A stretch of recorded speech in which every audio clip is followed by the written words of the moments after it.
Sanjib, thank you for taking some time to talk to me today. Always a pleasure to talk to you. Yeah, wonderful place to be here in Half Moon Bay, isn't it? Absolutely. Yeah. Gorgeous. How many times have you been here? I think 6 or 7 times. 6 or 7 over the last 10 years. That's fantastic. It's a really, really nice event. Well, 6 or 7 years, if I look back at some of your history, a lot's happened in 6 or 7 years for you. Yeah. I mean, I was just reading that you had just won a big humanitarian award. You were acknowledged and recognized as a top business leader in Asia. I mean, a lot of great stuff has happened both for you and for your company.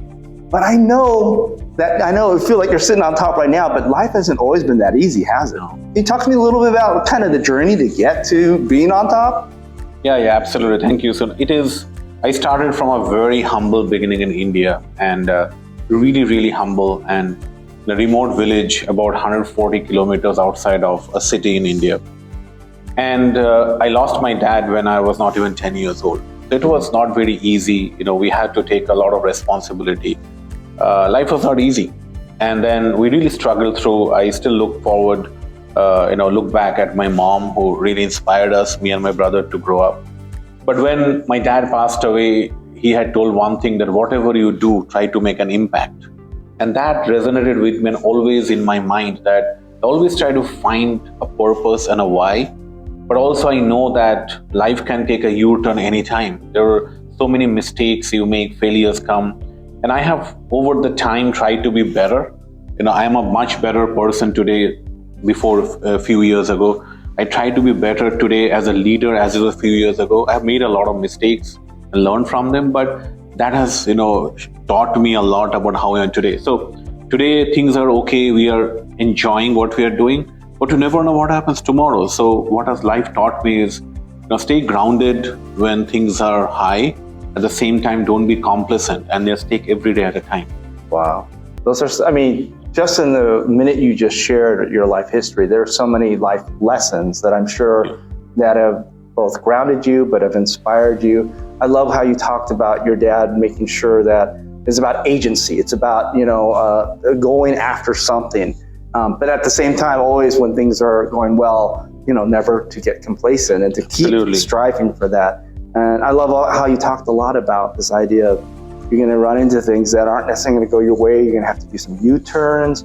It's almost like treating yourself, what you're doing, as a working prototype, right? Absolutely. And I know you talk a lot about this idea of growth mindset. So you're working with a lot of people on the idea of transformation, whether it's digital or just transformation, right?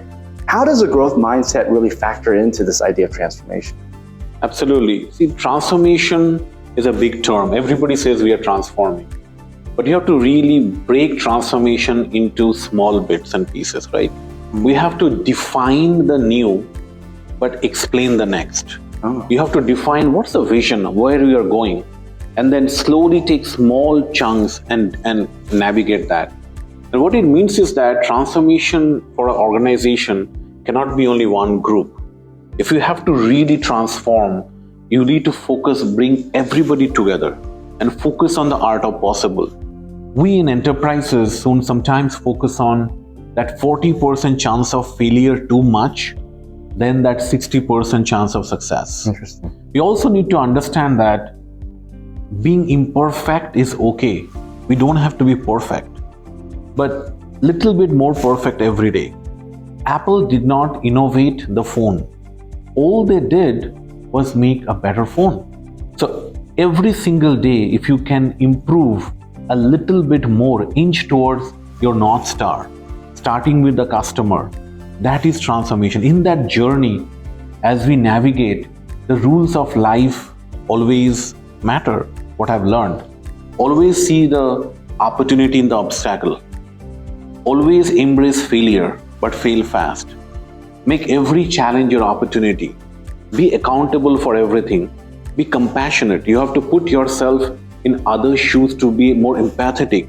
If you take these rules and take small steps every day, in my mind, that is transformation. Wow. I can tell that when you think about transformation, you really think about change management.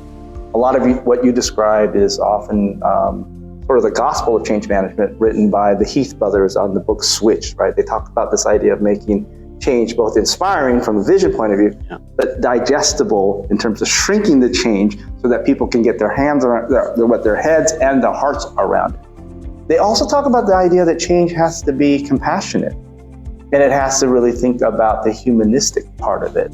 And I know you and I have had, we've actually done an article together, so we've talked about this. Can you talk about the cultural aspect of change and how that's really required in order to take digital transformation and actually embed it? Absolutely. 80% or more of digital transformations fail. If I have to think about a couple of important factors, obviously one is the focus on value, but other most important aspect is mindset. Sometimes we think we know that what we know, and we too much focus on the art of impossible versus the art of possible. We also figure out that changing brings us uncomfortable, makes us uncomfortable quite a lot. And sometimes we have to be comfortable to be uncomfortable. That is hard because you are looking at navigating a different territory where you don't know, there is uncertain. But at the same time, if you do not do that, more than 50% of the Fortune 500 companies have disappeared in the last 20 years. Why? Could not navigate fast, could not change to the market conditions. So the idea for digital transformation is primarily we have to figure out how to be relevant, how to look at customers, make their experience better. Also improve our employees' experience in it, because if employees don't adopt it, customers won't. Today, employee experience is customer experience. So we have to create a holistic vision, of change and transformation. The last thing I will say is that transformation is about evangelizing.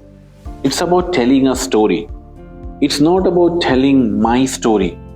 It's about making it their story. And how the transformation story makes employees feel that it helps them to be better. That's when you actually get success. If employees think that this transformation will make me nervous and it not work, it will not work. So the storytelling, evangelizing, making people comfortable is very, very important. When you really get tired of explaining your vision, that's when people get it.